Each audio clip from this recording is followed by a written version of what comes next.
Hello everybody. First off, a couple of disclaimers. Number one, this video contains spoilers for the games mentioned. Not all of them necessarily, but there will be spoilers, however big or small, for the games mentioned in this video. I'll try not to be a complete, splurge blow the ending off of everything if I can. Spoiler warning, beware. Don't complain in the comments. Number two, don't complain in the comments about my webcam. This is what I have to work with. My cat chewed through my really nice webcam, and this $4 webcam from Goodwill that I got this past weekend is what I have to work with. So my apologies, this is the best I can do. Okay, I'm sorry. I hope the audio quality is acceptable. It looks to be coming through all right on my OBS recording. Anyways, let's just jump into it. Like the old Philly D. I'm not good at YouTube, but I've been on this platform for a while. I've been since the Sexy Phil days, when I was a kid who should not be on the internet at the time. Anyways, let's get on with it. We're starting off with Game of the Year. Now, I've only played 2 of these games, but I've played the 2 frontrunners. And the frontrunners being Baldur's Gate 3 and Legend of Zelda Tears of the Kingdom. And let me just say, I've been somebody who's familiar with the work of Wizards of the Coast. My father played Dungeons & Dragons in both the first 2 Baldur's Gate games. I played the Magic the Gathering Baldur's Gate and D&D sets. So I was, and everyone's talking about Baldur's Gate 3 like it's easily Game of the Year, right? So I was super excited. I finally got a PS5, and Baldur's Gate 3 was the reason why I did it now instead of waiting a little while. Well, that and there was like a 70,000 GameStop points that I needed to redeem, so that $70 coupon on the PS5 probably should, get used before it expires. So, but Baldur's Gate 3, everyone's talking about it. Game of the Year, best game of the year, woo! And I was super optimistic that would be the case. I'm 20 hours in, and I am disappointed to say that that's not the case at all. This has been the most disappointing game of the year for me. I've seen people say that it's better on PC. Makes sense that it would probably be dedicated for PC when there's no physical copy for the PS5. I was astounded to learn that at the GameStop buying my PS5, that I had to go home and buy it online instead. And I got the disc version of the PS5 too. What was the point then? But that aside, it's the game that's disappointed me. And here's my first spoiler of the video. Asterion, the guy who's obviously a pompous vampire, one night early in the game, he wakes you up trying to suck your blood. He's a vampire. And I'm like, alright, you can have some, just chill, bro. And I allow him to take as much as he wants. Just expecting that another party member will step in and intervene if he goes too far. And what happens is just such a flavor fail, especially since Shadow Heart's immediately trying to date you at the beginning of the game. He kills you if you let him, and then it moves to the next day. A new character becomes the leader of the party. For me, it was Will automatically. I don't know if it's party order or if there's a predetermined order of side characters in the party who then take over, but whatever. It skips to the next day. Your corpse is sitting in the camp. And so I switched to Shadowheart, who apparently has a thing for the main character at this early point in the game. I go talk to Asterion, he's like, oh, I'm not talking to you, but I'll talk to your boss, referring to the main character. Nobody questions it. There's just the leader's part, the leader of the party is dead in the middle of the camp, and it's pretty obvious how he died, and just nobody mentions it. There was no thought put into that sequence at all. Is this just for the lulz or something? What the fuck was that? So I had to save scum that. And then there's a part later on, part 2, when you're going to the Moonrise Towers, you're in the Cursed Lands, and Shadowheart's got an immunity to it, but the rest of you need help. So you find this cleric at this inn that's just a safe zone, because she's got this spell that's keeping it safe from the curse. And the moment you talk to her, there's 7 devil imps and this guy who's really strong that just immediately just all take 10 turns before you can interact with the game. They've all got automatic plus whatever the hell initiative, so they go first. And then they almost kill her in one shot. You finally get a turn, and unless you kill all the enemies without knocking her out too in the process, because most of the spells that are strong enough to handle this situation are friendly fire, everything in the area gets hit, moves, and you're in a bedroom at this time, and like you have like less than a turn to play as perfectly as possible. And this is on the easiest difficulty. I would hate to fucking try this on a hard mode. And no matter what you do, they just like get away with it. And then you're like, I kept playing for like several hours after that. Like maybe there's some other way to the Moonrise Tower or whatever. The walkthrough doesn't fucking mention anything. Though, in fact, the walkthrough assumes that you did let her get kidnapped on purpose, and you're on an evil route. It's like, no, that's not the situation. So the walkthrough is at least ass. The gameplay is unenjoyable. There's very little interaction that I give a shit about. Whereas Tears of the Kingdom is just super fun to play. I've been constantly wanting to just plug that back into my Switch and just get lost in it for hours, just like with Breath of the Wild. And that's the biggest criticism I see of Tears of the Kingdom, is that it's just Breath of the Wild 2. But it's more than that. They added an entire fucking subworld with a depth that nobody knew about before the game came out. And it's just better than Breath of the Wild. Breath of the Wild won in 2017 when it was against Persona 5 and Horizon Zero Dawn, and then Super Mario Odyssey, which I didn't enjoy, and The Outer Worlds, which I did enjoy, but was like a five-hour game. Like, I was expecting it to be hundreds of hours long, but I like completed it in a very short amount of time, and it was a disappointment. Like, if Tears of the Kingdom can win, or if Breath of the Wild won, that's stacked ass year. Tears of the Kingdom is even better than Breath of the Wild was, and this year's games just can't even touch that. The game of the year for any sane human being is Tears of the Kingdom. Like, there's not a debate this year. Baldur's Gate 3 was like, oh man, I'm gonna get to play a game that's better than Tears of the Kingdom this year, and it's gonna be my first D&D experience, and I have not fucking enjoyed it. Alright, I just haven't. I've wanted to. I have tried to throw like every fucking benefit of the doubt and all like pro Baldur's Gate bias that I've wanted to have towards this game, and it just isn't there. It's just not there. Best game direction. Definitely also Tears of the Kingdom. Out of those 5. What just disappeared? Baldur's Gate 3, oh wait, Spider-Man 2, Super Mario Bros. Wonder. What was the 6th game that just disappeared? Resident Evil 4. Okay, because it's a remake. That's right. All right. Yeah, like if you played Tears of the Kingdom, you know that the direction for that game was outstanding. So like way better than Breath of the Wild. All right, let's keep on going. Best narrative. All right, we got Cyberpunk. I have not played, and this is where it's really going to be a problem. I haven't played an Alan Wake. I heard Moist Critical's opinions on it since he does know about Alan Wake and is a big fan of the series. So I've got high opinions from him. I have not yet touched Cyberpunk, let alone the DLC. This is just a DLC. Is the DLC for Phantom Liberty really that good that it deserves its own spot for best narrative? A DLC?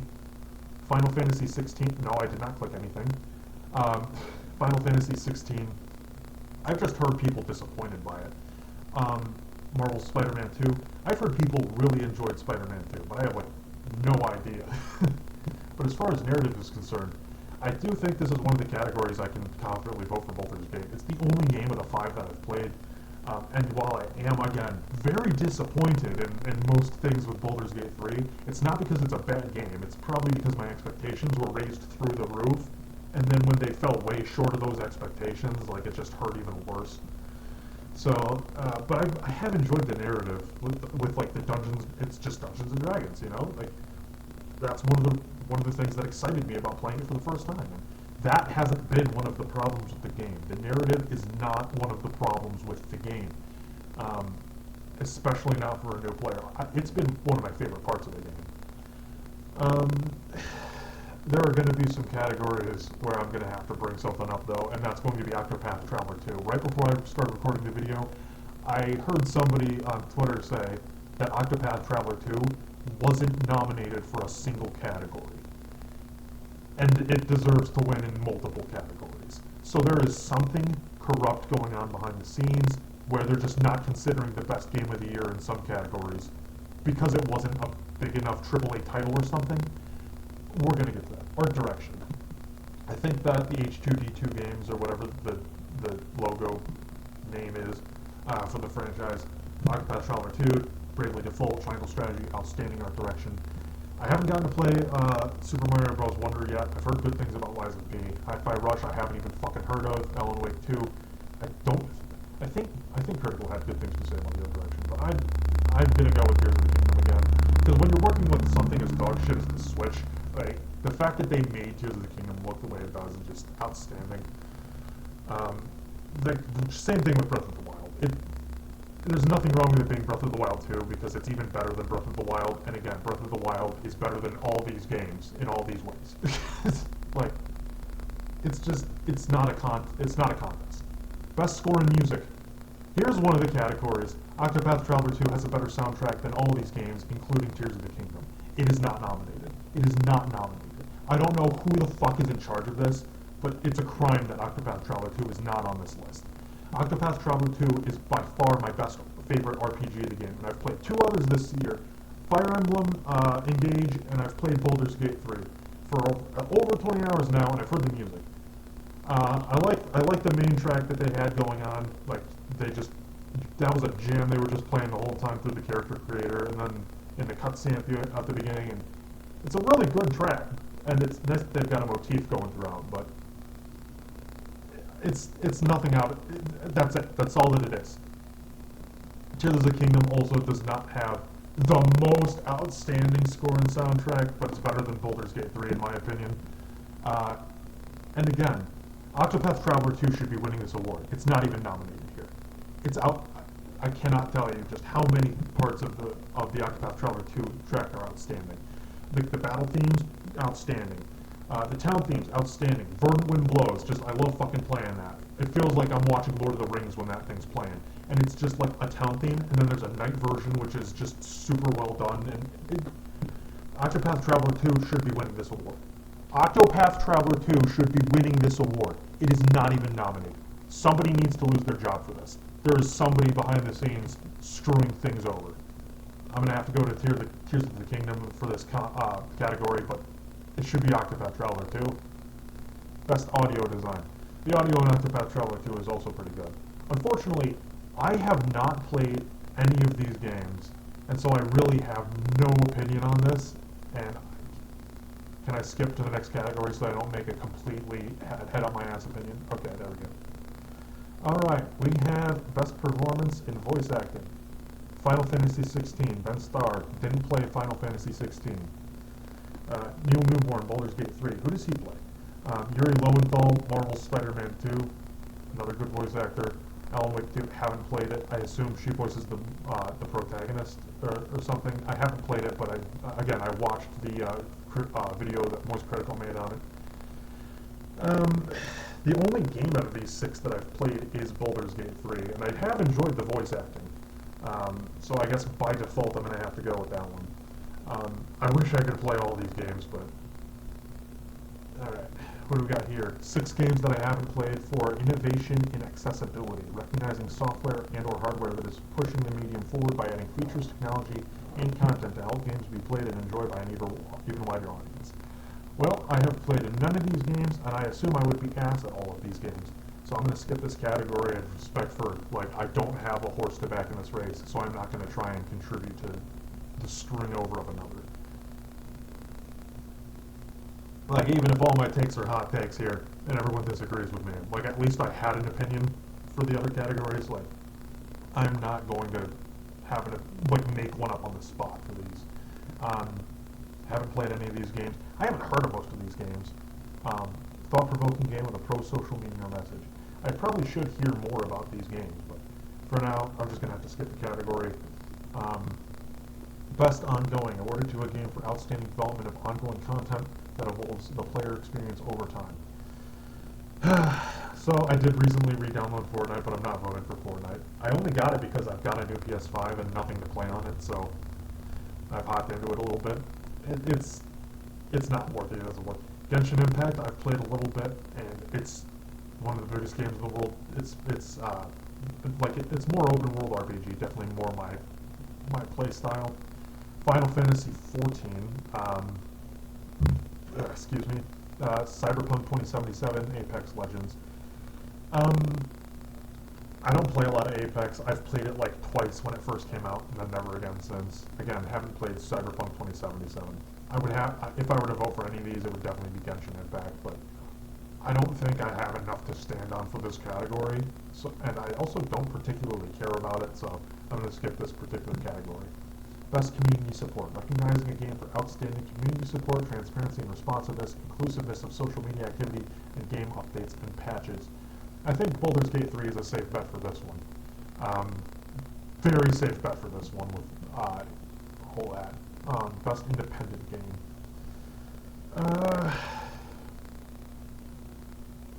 I've heard of Sea of Stars, but I've played none of them, so I'll be skipping this category. Best debut indie game. It's pretty much the same games except Pizza Tower and Vendetta. I think this was on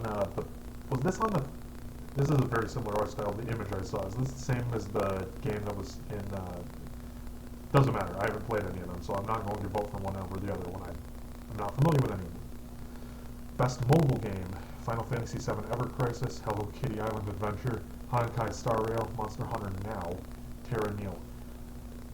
I definitely need to play more Honkai Star Rail. That one's a layup. I've only touched the franchise like twice, but still, it's a layup for that one. Synapse, Resident Evil, Village VR Mode, Humanity, Horizon Call of the Mountain, Gran Turismo 7. Haven't touched any of these, skipping this category.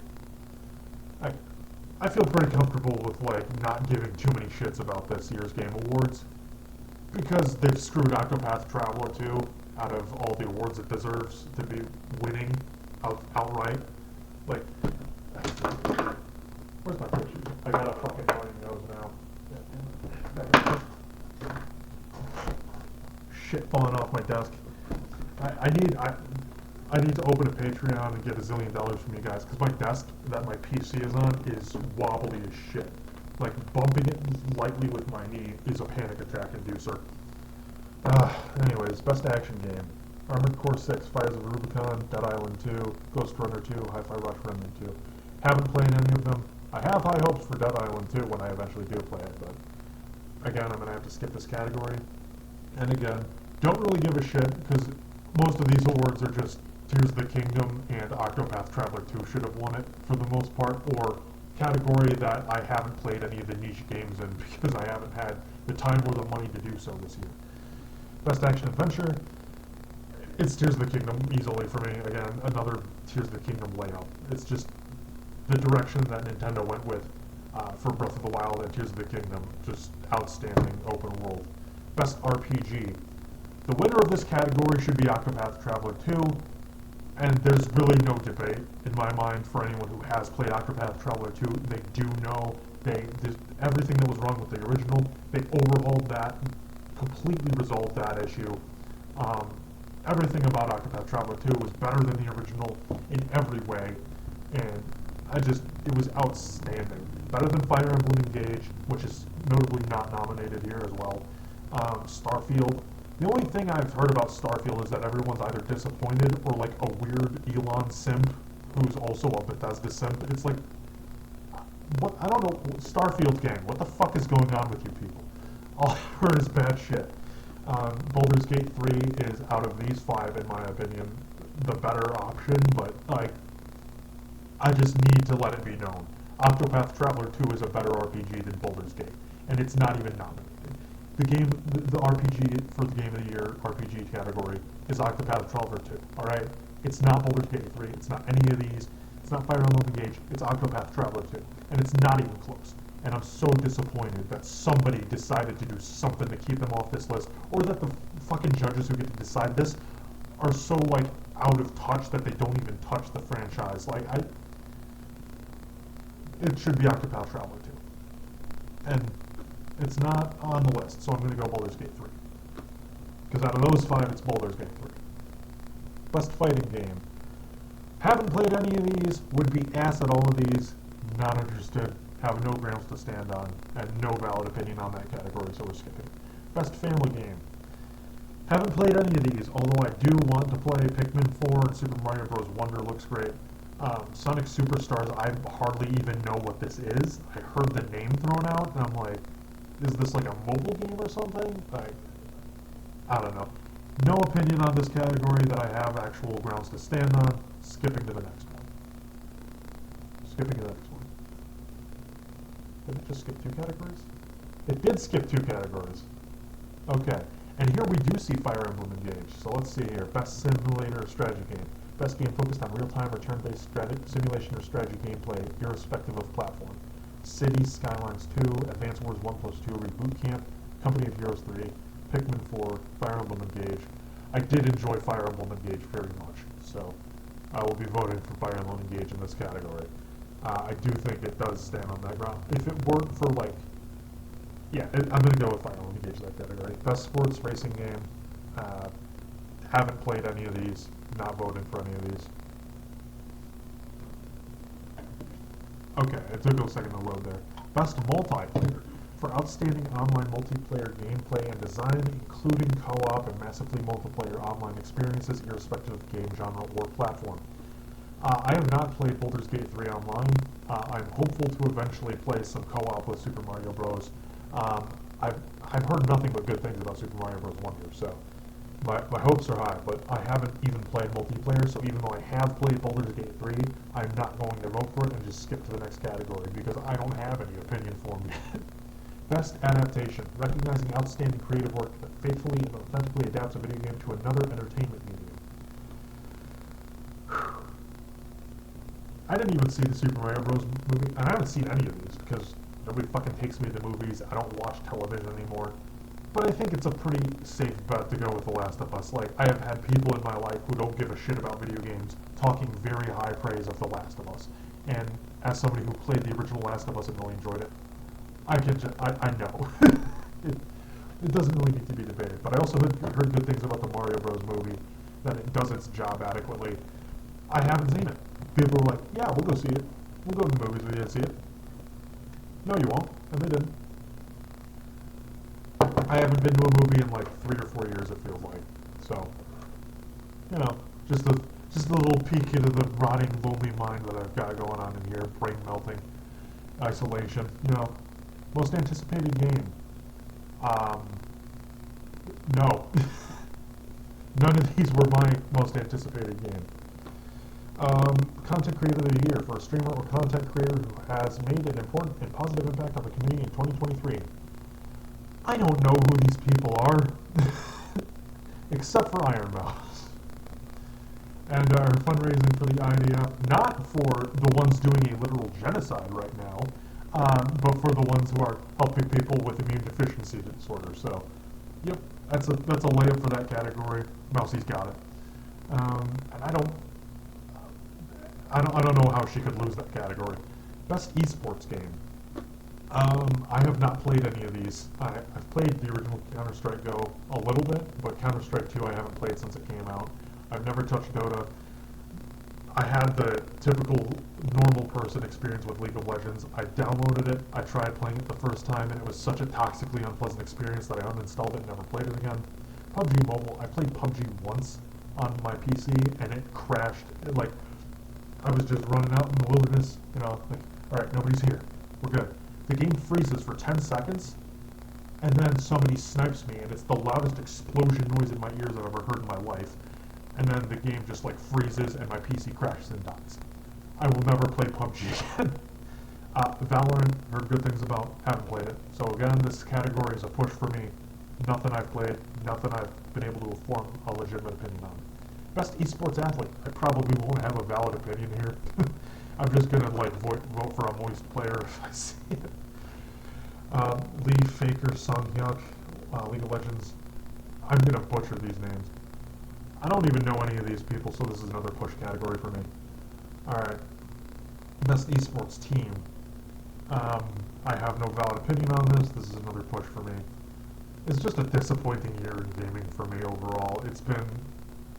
There have been some good games. There have been Tears of the Kingdom. This Game Awards is just disappointing. Best esports coach. I don't know these people. We will be pushing this category again. Best esports event. I didn't watch any of these.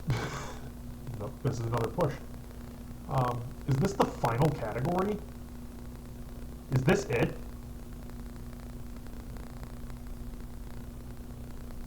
Alright then, I guess I'm done voting. So yeah, Tears of the Kingdom with a layup for Game of the Year. If it doesn't win, something is clearly wrong behind the scenes. Like, Octopath Traveler not getting nominated for anything, despite being the best game of the year, as far as I'm concerned, with soundtrack and RPG, not even nominated. That's disgusting. Somebody's wrong. Somebody's full of shit. Somebody's rigging the game, as far as the awards are concerned. And I could not be more disappointed in that. A lot of other categories I didn't have an opinion for, didn't have any experience with them, not going to voice an incorrect opinion that I make up on the spot. At least with the other categories where there were a lot of candidates that I hadn't played, I've at least tried to stay engaged with the conversation around them and what the critical opinion is. And my opinion of Baldur's Gate just differs so drastically from everyone else's, it seems. Tears of the Kingdom, again, Game of the Year in my opinion, a lot of categories won. Baldur's Gate 3, by no means a bad game. There have been a lot of things I've enjoyed about it, so confident going with that in a couple of categories. Yeah, I'm just disappointed this year with a lot of the decisions they've made. Yeah, that's about it. See ya.